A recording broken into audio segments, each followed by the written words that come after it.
Open greenhouse, they actually left the greenhouse and closed it down to come speak to you all. So if it's okay, they would like to go back. That's great. How long are you open? 8 in the morning till 6 of the evening.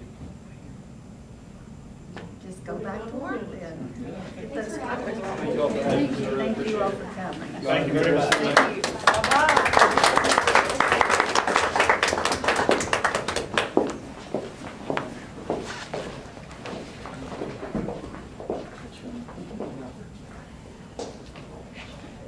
It's a nice group. I think that's a perfect way to get these young men and women started into an adult environment, because they deal a lot with adults there selling the flowers, and they prosper really well.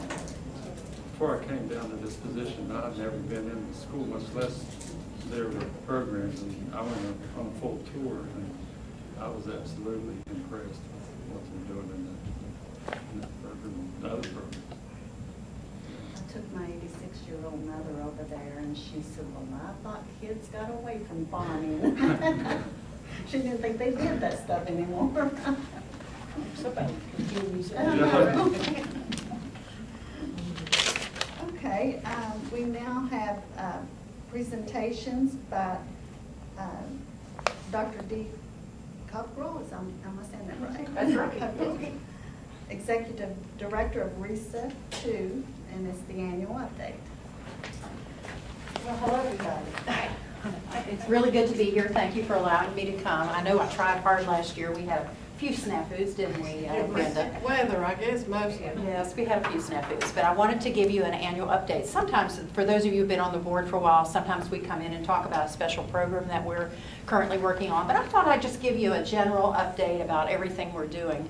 And given the fact that each year during the legislative session, which of course is over now, we struggle with funding, and there are excellent reasons for why they question that. But I wanted to give you an overview so that you would have some information about that. First of all, I'd like to thank Mr. Bays for being on our advisory council. He's done a wonderful job, and we're glad to have him. Mr. Pauley has been wonderful to just step in and be a part of the family, because it's kind of a family atmosphere. And I might add, just as a plug for Ryan, that Ryan Sachs is also a member of our advisory council and has been for several years, and he contributes so much from a teacher perspective.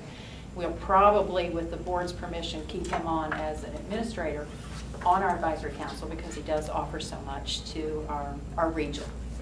So I have a few little notes. I swear it's not 3 pages long, but just to keep you updated. Over the years since 1972, when RESAs were first put into place as a cost-effective cost savings measure for counties, RESAs the legislation around them has changed 7 to 9 times, depending on who you ask. Sometimes people say, oh, that legislation has changed 7 times. It seems more like 9 to me, because we kind of get new initiatives to do each year, which is wonderful, so that we can support and serve our counties. We have 6 service areas that we are responsible for, and we actually report to the State Board of Education. Kind of an unusual format. I actually serve on the National Executive Council for Service Agencies. There are 12 of us throughout the country. I represent the whole southern region. So I have a perspective on service agencies now that I didn't have before. So our configuration is a very unusual one that we report to the State Board of Education. But it is has great utility for us, because we seem to always know what's going on actually when that happens, when we meet with them monthly, and we get updates that we can pass on to our counties. Our service areas usually clump, I'm going to use the word clump, into 4 different areas. And so I'm going to look at those 4 areas and how we're serving Lincoln County primarily. The first is technology, and for those of you who understand the massive nature of integrating technology into the classroom, and it really is one of our biggest challenges now, not only getting the infrastructure, the hardware, but the teachers ready to integrate technology into their classroom lessons. I think we served 1,342 work orders for Lincoln County last year, just repairing computers. We also have a technology integration specialist who does work with your technology people.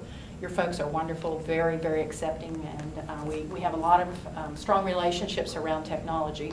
And we've also built in a website that will help teachers integrate technology into the classroom, everything from iPods to blogs. And so many of your teachers, we know who actually logs on, actually use those services.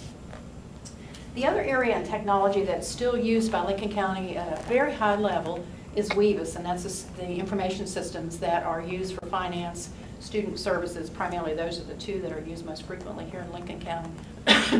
We get about 130 phone calls a day from all of our 6 counties, and many of those do come from Lincoln County, and we serve your principals, your counselors, and your secretaries at a very high level, and they're a pleasure, I wanted to tell you, to work with.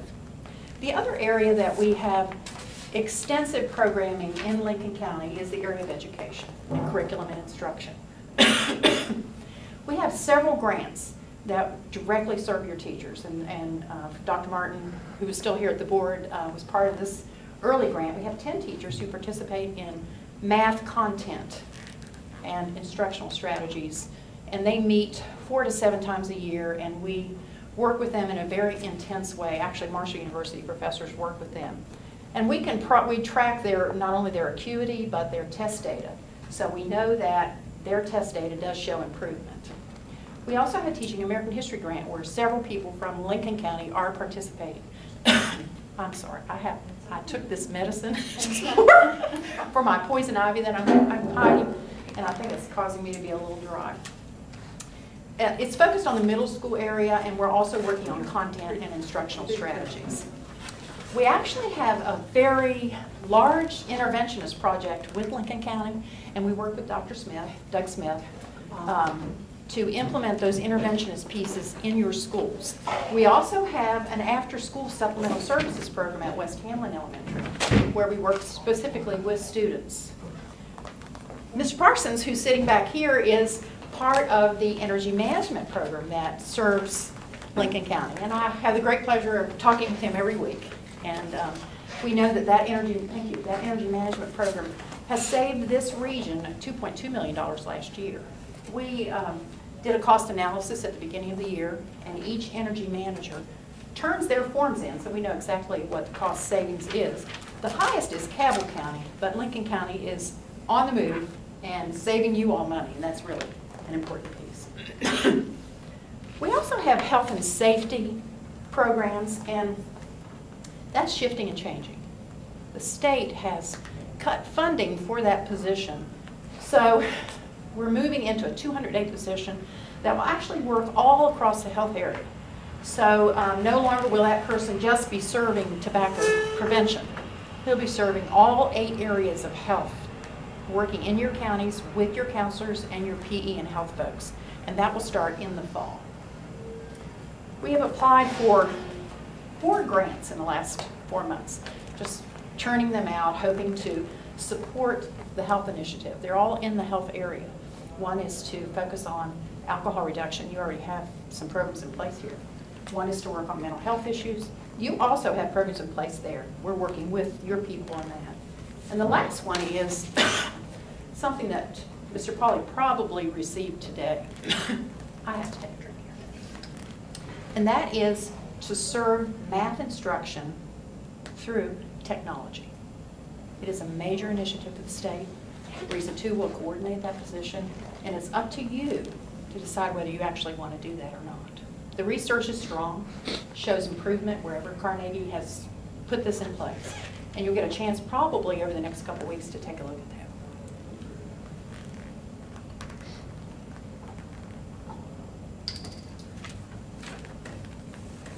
I don't know what prednisone does to you, but apparently it's Makes you go. it's caused me to be a little dry. We also have cooperative purchasing in place, and your food service folks do participate in that very actively.